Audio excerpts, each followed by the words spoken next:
Guys example number 2 को देखिएगा। Example number 2 system of particles and rotational motion का example number 2 SL. Arora ये book solve की जा रही है। एक बच्चा था, उस बच्चे ने लॉज ऑफ मोशन के वेरी शॉर्ट क्वेश्चंस को देखना शुरू कर दिया और उन्हें गाली देनी शुरू कर दी कमेंट में। और उसने कमेंट में ये लिखा गाली दे करके कि ये सारे के सारे क्वेश्चन जो हैं वो एस.एल. अरोड़ा के अंदर गिवन है। अब एक गधे, मैं एस.एल. अरोड़ा सोल्व करा रहा हूं और ये बोल बोल के करा रहा हूं कि क्वेश्चन ये एस.एल. अरोड़ा के अंदर है। तो वो बच्चा वीडियोस को देखने के लिए आएगा जिसको एस.एल. अरोड़ा के अंदर इन क्वेश्चंस में दिक्कत आ रही है, या फिर वो बच्चा वीडियो को देखने के लिए आएगा जिन बच्चों को इन क्वेश्चंस में दिक्कत है। आप क्या क्वेश्चन ये एस.एल. अरोड़ा के अंदर ही होगा? नहीं भाई, बहुत सारी बुकों के अंदर ये क्वेश्चन होगा, लेकिन मैं स्पेशली एस.एल. अरोड़ा कवर करा रहा हूं तो इसका मतलब मुझे नाम लेना पड़ रहा है कि एस.एल. अरोड़ा के ये क्वेश्चन है। तो मैंने वेरी शॉर्ट क्वेश्चंस में एस.एल. अरोड़ा का नाम तो लेते ही हूं कि ये एस.एल. से कवर करा रहा हूं। एस.एल. के अंदर ही सारे क्वेश्चंस दे रखे हैं, उनका एक्सप्लेनेशन है मेरे थ्रू। ये आपको समझाना चाह रहा था, न्यूमेरिकल्स साथ में वेरी शॉर्ट्स भी। तो वेरी शॉर्ट समझा रहा था, उसने कमेंट करनी शुरू कर दी कि ये तो ऐसा ऐसा है कि ये तो एस.एल. के अंदर गिवन है। अब एक गधे यार, कैसे बच्चे हो आप लोग? अब एस.एल. के करा रहा हूं तो एस.एल. के तो अंदर होंगे ही, जाहिर सी बात है। जब एस.एल. के हैं तो एस.एल. के ही हैं वो क्वेश्चन, इसका मतलब एस.एल. के अंदर है। अगर आपको समझ में आ गए एस.एल. से पढ़कर तो कोई दिक्कत नहीं, आप क्यों देख रहे हो वीडियो? मत देखो। लेकिन अगर आपको समझ में नहीं आ रहे हैं, आपके पड़ोसी को समझ में नहीं आ रहे, तो वो तो वीडियो को देखेगा। तो इसीलिए उन क्वेश्चंस को कराना बनता है, क्योंकि बहुत सारे बच्चे ऐसे हैं जिनको समझ में नहीं आता है। बहुत सारे आपके समझ में आ गए, अच्छी बात है, लेकिन हो सकता है किसी दूसरे की समझ में नहीं आए, और हो सकता है आपके भी समझ में उन 82 क्वेश्चंस में से हो सकता है 4-5 क्वेश्चंस आपकी भी समझ में नहीं आए, और वीडियो को देखने के बाद आपका डाउट क्लियर हो जाए। तो कहीं ना कहीं किसी न किसी तरीके से बच्चों को बेनिफिट तो मिलता है। तो उसने कहा कि एस.एल. के अंदर गिवन है, तो मैं ऐसे बच्चों को थोड़ा अक्ल रखो यार, दिमाग रखो अपने पास कि क्वेश्चंस कहाँ से सॉल्व कराए जा रहे हैं। टीचर खुद बोल रहा है कि एस.एल. के अंदर के हैं। चलो इस वाले क्वेश्चन को देखते हैं। एग्जाम्पल नंबर 2 है, एस.एल. अरोड़ा के अंदर ये गिवन है। हमसे कह रहा 3 मासेस जो कि 3 किलोग्राम, 4 किलोग्राम और 5 किलोग्राम के हैं, are located at corners of an equilateral triangle. ठीक है, ऑफ साइड 1 मीटर। आपके पास एक इक्विलैटरल ट्राइंगल है, उसकी साइड 1 मीटर दे रखी है और उसके वर्टेक्स पर ये मास रखे हुए हैं। हमसे कह रहा है locate the centre of mass of the system. आपको सिस्टम का सेंटर ऑफ मास बताना है। अब देखो ये क्वेश्चन मुझे मेंशन कर दिया।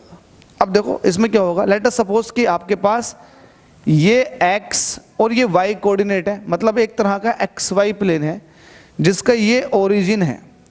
ठीक है, अब मैंने इसके अंदर क्या किया है, मैंने इसके अंदर को उस इक्विलैटरल ट्राइंगल को ले लिया। ये मैंने इक्विलैटरल ट्राइंगल ले लिया। ठीक है, बात समझो, मैंने इक्विलैटरल ट्राइंगल ले लिया।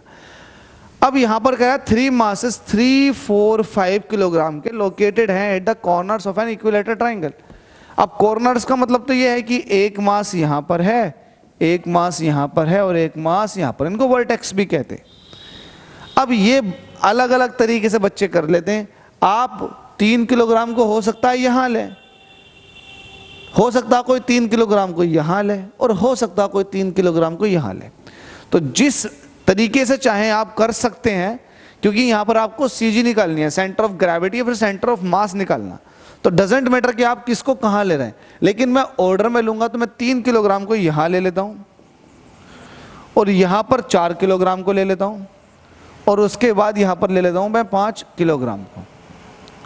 3, 4, 5 मैंने इस तरह से ले लिए। तो ये मैं बोल दूंगा, मैं इसको कह दूंगा, यहां पर सॉल्यूशन लिख के मैं कह दूंगा let's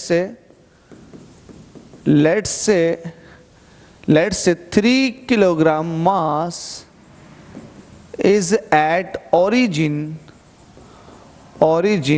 of an equilateral triangle which is, बात पूरी नहीं हुई है, which is placed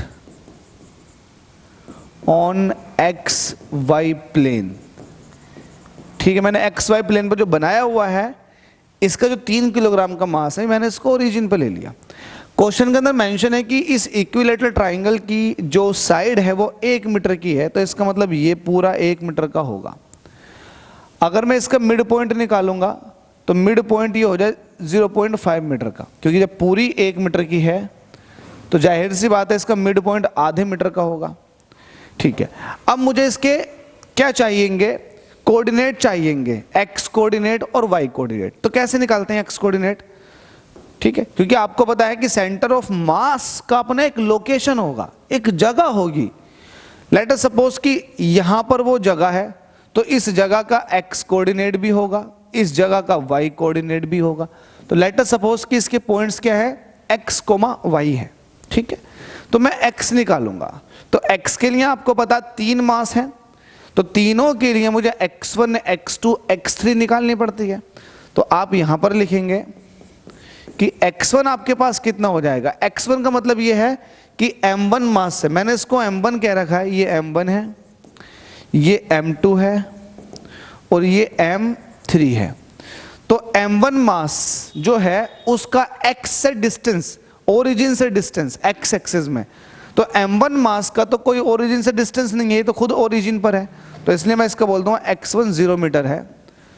ठीक है, ऐसे मैं x2 निकालूंगा। x2 जो है वो m2 मास का ओरिजिन से लोकेशन है, तो ओरिजिन से m2 मास का लोकेशन है आपके पास 4 किलोग्राम, सॉरी लोकेशन की बात चल रही थी, तो लोकेशन का मतलब ये है कि ये डिस्टेंस कितनी है, तो ये है 1 मीटर की।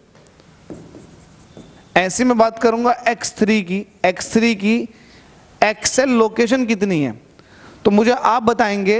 एक्स एक्सिस में लोकेशन देखना चाह रहा हूं, तो मैं ओरिजिन से एक्स एक्सिस पर देखूंगा, ओरिजिन से एक्स एक्सिस पर, क्योंकि यहां है ना, ये है ना, यहां पर है, तो ये हो गए 0.5, तो आप इसको 0.5 कह सकते हैं। ठीक है, तो ये x1, x2, x3 का रोल हो गया। ठीक है, अब आपको होता है m1 आपने किसको ले रखा, m1, m2, m3 को मेंशन नहीं करूंगा क्योंकि मैंने इसको फिगर के अंदर ही मेंशन कर दिया, तो ये मेरे थोड़ा स्पेस बच जाएगा। तब मैं कहूंगा x coordinate, x coordinate, x coordinate, x coordinate of centre of mass. तो फॉर्मूला क्या होता है x कोऑर्डिनेट का, वो होता है m1 x1 plus m2 x2 plus m3 x3 और नीचे m1 plus m2 plus m3, 3 मास हैं तो इतना। अब देखो m1 की x1 के साथ मल्टीप्लाई करूंगा, तो जब मैं m1 की x1 के साथ मल्टीप्लाई करूंगा तो x1 है 0 और m1 है 3, तो 3 की 0 से मल्टीप्लाई करूंगा तो आ जाएगा 0। m2 की x2 के साथ मल्टीप्लाई करूंगा तो मैं 4 की जब 1 से मल्टीप्लाई करूंगा तो 4 एकम 4 आ जाएगा। m3 की x3 के साथ मल्टीप्लाई करूंगा तो 5 से 15 मतलब 1.5 आ जाएगा। ठीक है, और नीचे m1 plus m2 plus m3, 4 और 3 7, 7 5 होते हैं 12। आप ऐसे भी कर सकते हैं 5 और 3 8, 8 4 12, तो ये हो जाएंगे 12। ये वैल्यू कितनी हो जाएगी, आ जाएगी 5.5 डिवाइडेड बाई 12। इसको डिवाइड कर लो, 5.5 को डिवाइड करोगे तो 55 को आप 12 से डिवाइड करो, तो 12 पंजे 60 होते हैं, तो 12 पंजे 60, 12 चौक 48 हो जाएगा। घटाएंगे तो कितना आ जाएगा, 15 में से 8 घटाए तो ये हो जाएंगे 7, देखो 8 7 15 ही होते हैं, तो ये बचेगा 4, बस ये 7 ही बचेंगे, नहीं जाएगा 7 में, लगा देंगे पॉइंट, बढ़ा देंगे 0, तो 12 चौक 48, 12 पंजे 60, 12 छंग 72, 12 पंजे 60, तो 4.5 यही रहने दो, और चूंकि पॉइंट एक और था तो ये हो जाएगा 0.45, तो आपके पास XCM आ जाएगा 0.45 सेंटीमीटर। सॉरी मीटर में चल रही है ना कहानी, सारी की सारी मीटर में चल रही है। ठीक है, 0.45 मीटर। तो जो सेंटर ऑफ मास है उसका आपको x कोऑर्डिनेट मिल गया। सिमिलरली आप y कोऑर्डिनेट निकालेंगे, तो y कोऑर्डिनेट में सीधे सीधे एकदम लिखने की कोशिश करूंगा, तो मैं कहूंगा YCM। ठीक है, लेकिन उसके लिए आपको y1 y2 y3 लिखना होगा, तो मेरे पास स्पेस कम है इसलिए मैं यहां पर लिख देता हूं। y1 कितना होगा, आप मुझे बताएं y1 कितना होगा। y1 का मतलब ये है कि जो m1 है उसकी ओरिजिन से y में कितने डिस्टेंस है। अब आप कहोगे m1 तो खुद ओरिजिन पर रखा हुआ है, तो इसकी y एक्सिस में कोई डिस्टेंस नहीं हुई, तो मैं कहूंगा y1 जो होगा वो 0 मीटर होगा। ऐसे y2 की मतलब दूसरे वाले मास की, इसकी y एक्सिस में डिस्टेंस कितनी होगी। अब कहोगे कि इसकी भी कोई y एक्सिस में डिस्टेंस नहीं है क्योंकि ये खुद x एक्सिस में है, तो ये भी 0 मीटर हो जाएगा। अब जब y3 की बात करोगे तो y3 कैसे, मतलब यहां से नीचे से ऊपर को चलो, कितने मीटर ऊपर को चलोगे तो ये आएगी डिस्टेंस, ये वाली ये डिस्टेंस। अब ये डिस्टेंस आपको पता ही नहीं है कितनी है, तो कैसे निकालोगे इसको? लेकिन आपको ये तो पता है कि ये 1 मीटर की है, ये 1 मीटर है और ये 0.5 मीटर है। 0.5 का मतलब 1/2 ही तो होता है। तो आप पाइथागोरस का इस्तेमाल करते हैं।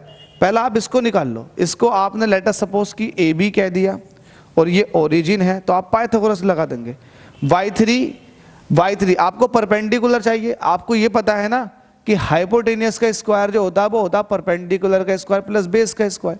आपको चाहिए क्या? परपेंडिकुलर का स्क्वायर चाहिए, तो ये हो जाता है हाइपोटेनियस का स्क्वायर माइनस बेस का स्क्वायर।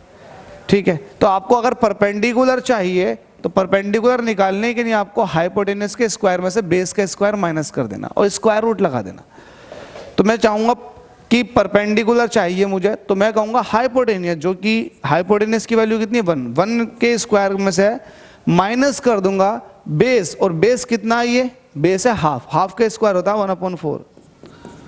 इसको सॉल्व करोगे तो आ जाएगा 4 - 1 3, मतलब √3 डिवाइडेड बाई 2, ये वैल्यू आ जाएगी। y3 आपके पास आ गया √3 डिवाइडेड बाई 2। अब मुझे YCM निकालने, तो YCM निकालने के लिए वही formula m1 y1 plus m2 y2 plus m3 y3 divided by m1 plus m2 plus m3। ठीक है, अब m1 की y1 से मल्टीप्लाई करूंगा तो ये 0 हो जाएगा क्योंकि y1 0 है। m2 की y2 से मल्टीप्लाई करूंगा तो ये भी 0 निकल कर आ जाएगा। जब m3 की वैल्यू कितनी है 5, और जब इसकी y3 से मल्टीप्लाई करूंगा, y3 की वैल्यू आई है √3 डिवाइडेड बाई 2, √3 डिवाइडेड बाई 2, ये आ जाएगा। और नीचे m1 plus m2 plus m3 value कितनी है 12। ठीक है, ये आ जाएगी। ठीक है भाई, अब इसको काटो, 12 दूनी 24 ही हो जाएगा, तो 5 इसको मिटा देता हूं, ये आ जाएगा 5√3 डिवाइडेड बाई 24। 5 की मल्टीप्लाई कर दूं 1.73 से डिवाइडेड बाई 24। स्पेस कम है, थोड़ा सा कैलकुलेशन आप कर लो, ये वरना बिल्कुल सटीक कैलकुलेशन मैं मोबाइल से करके दिखा देता हूँ क्योंकि स्पेस कम है, मजबूरी है, वरना मैं करके दिखा देता। ठीक है भाई, थोड़ी सी कैलकुलेशन करके दिखाता हूँ क्योंकि स्पेस कम है। 5 का मल्टीप्लाई करूँगा, 5 का मल्टीप्लाई हो जाएगा 1.73 से, और इसको मुझे डिवाइड करना है, इसको डिवाइड करना है मुझे 24 से, तो वैल्यू आ जाएगी 0.36 मीटर में। देखो, ठीक। तो अब आपके पास x कोऑर्डिनेट भी है, y कोऑर्डिनेट भी है, तो आप कहोगे centre of mass of triangle, जो भी आपको ट्रायंगल दे रखा वो है XCM, YCM। XCM की वैल्यू कितनी निकल कर आएगी आपके पास 0.45 मीटर, YCM की वैल्यू कितनी है 0.36 मीटर। तो ये लोकेशन आई है x और y की। ठीक है, तो आप ये कह सकते हैं कि इसका सेंटर ऑफ मास जो है वो x एक्सिस है 0.45 पर, और y एक्सिस है 0.36 मीटर की डिस्टेंस पर लाई करता है। गाइस, इस क्वेश्चन के अंदर एक सिली मिस्टेक हुई है, बिल्कुल ध्यान नहीं गया उसकी तरफ को, और इतनी बड़ी मिस्टेक भी नहीं है, लेकिन उसकी वजह से आंसर तो गलत है। देखो कैसे, मैंने यहां जब m3 का मल्टीप्लीकेशन x3 के साथ किया, तो मुझे m3 मतलब 5 की मल्टीप्लीकेशन करनी थी, x3 मतलब 0.5, तो मैंने इधर नहीं देखा था, फिगर के अंदर देखा था सिर्फ, तो मैंने 5 का मल्टीप्लीकेशन बाय मिस्टेक 3 के साथ कर दिया था, तो 5 थे 15 बोल दिया, और मैंने कह दिया 1.5 आ जाएगा, 15 मतलब पॉइंट खिसक जाएगा, क्योंकि यहाँ पर वैल्यू मुझे लग रहा था कि 0.3 के साथ मल्टीप्लाई करनी है, जबकि ये मिस्टेक हो गई थी मुझसे, मैंने 1.5 लिख दिया था। बल्कि मुझे कैलकुलेशन करनी थी m3 की x3 के साथ, तो जब 5 के साथ मल्टीप्लाई करेंगे तो 1.5 ना आकर के ये 2.5 आएगा, तो यहाँ पर ये 2.5 है, तो जब आपस में जोड़ोगे तो ये आ जाएगा 6.5, और जब इसको डिवाइड करोगे तो 0.54 नहीं आएगा, फिर थोड़ा सा अलग आ जाएगा, ये आ जाएगा, मैं इसको हल्का से मिटा देता हूँ, वैल्यू आ जाएगी 0.54, 45 की जगह हो जाएगा 54, बस इतना होना, बस इतनी सी मिस्टेक है, ये हो जाएगा 54, 0.54, बस इतनी सी मिस्टेक है, इसको सुधार लीजिएगा। थैंक यू सो मच, अगले क्वेश्चन में मुलाकात करूंगा।